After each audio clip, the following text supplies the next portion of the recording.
लड़का के बैठल छै की कहिया मामा सबक बियाह भेल जाय छै हमरे घर में तोरा बज्जर खस पड़ै छ रौना क्या कहै छ फरसिया के कहने त ले सुन भेलौ जवान मामा बुयौ हमरा किया तरसाबै छी भेलौ जवान मामा बुयौ हमरा किया तरसाबै छी पूरा लगन अब बीतल जइया नहीं ब्याह कराबै छी पूरा लगन अब बीतल जइया नहीं ब्याह कराबै छी भेलौ जवान मामा बुयौ हमरा किया तरसाबै छी भेलौ जवान मामा बुयौ हमरा किया तरसाबै छी पूरा लगन अब बीतल जइया नहीं ब्याह कराबै छी पूरा लगन अब बीतल जइया नहीं ब्याह कराबै छी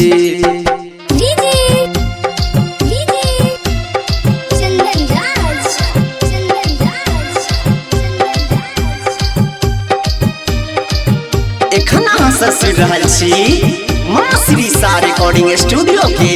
शानदार प्रस्तुति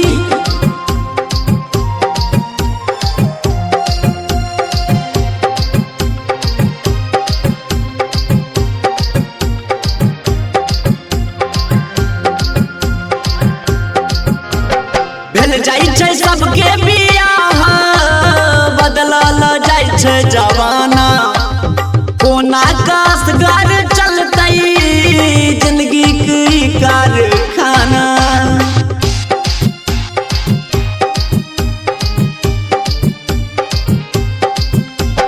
भेल जाइ छै सबके बियाह बदलल जाइ छै जवाना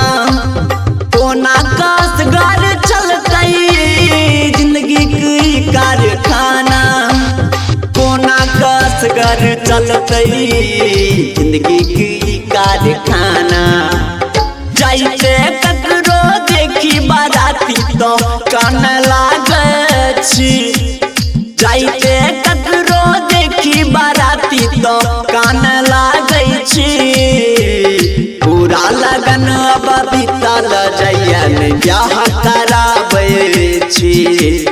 पूरा लगन अब बीतल जइया नहीं ब्याह कराबै छी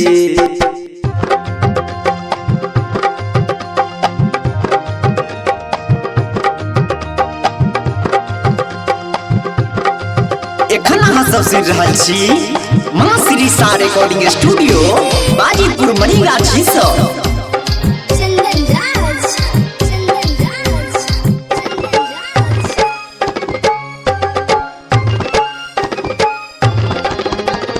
नहीं हम लेबै गाड़ी और नहीं लेबै रुपैया सुभाष भागिन के कहूँ पूरा दास अब कहिया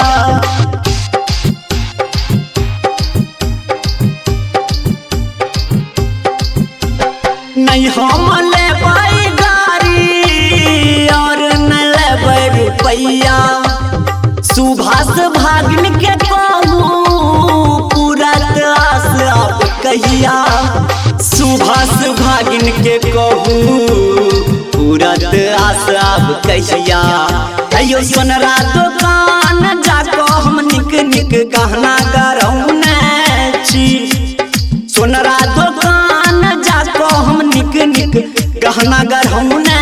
छी पूरा लगन अब बीतल जइया नहीं ब्याह कराबै छी